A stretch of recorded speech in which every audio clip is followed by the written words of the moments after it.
The simple interest on rupees 1820 from March 9, 2003 to May 21, 2003 at 7.1/2% rate will be. இப்போ 1820 இந்த அமௌண்ட்டுக்கு 7.1/2% வந்து rate போடுறோம் மார்ச் 9லேருந்து மார்ச் 21 வரைக்கும். இப்போ இந்த அமௌண்ட்டுக்கு சிம்பிள் இன்ட்ரெஸ்ட் என்னன்னு சொல்லிட்டு கண்டுபிடிக்க சொல்லியிருக்காங்க.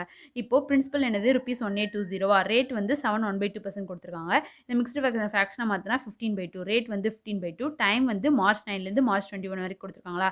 இப்போ மார்ச் 9லேருந்து மார்ச் 31 வரைக்கும் 22 டேஸாக ப்ளஸ் ஏப்ரல் வந்து 30 டேஸ் ப்ளஸ் மே 1லேருந்து மே 21 வரைக்கும் 21 டேஸாக இப்போ 22 + 30 + 21 வந்து 73 டேஸு.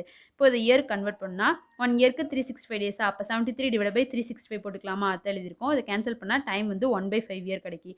சிம்பிள் இன்ட்ரெஸ்ட் ஃபார்முலானது principal into rate into time / 100 principal வந்து 1820 இன்ட்டு ரேட் வந்து 15/2 இன்ட்டு டைம் வந்து 1/5 / 100 இதை கேன்சல் பண்ணால் ₹27.30. ஸோ இப்போ சிம்பிள் இன்ட்ரெஸ்ட் வந்து ₹27.30. Option B is a correct answer.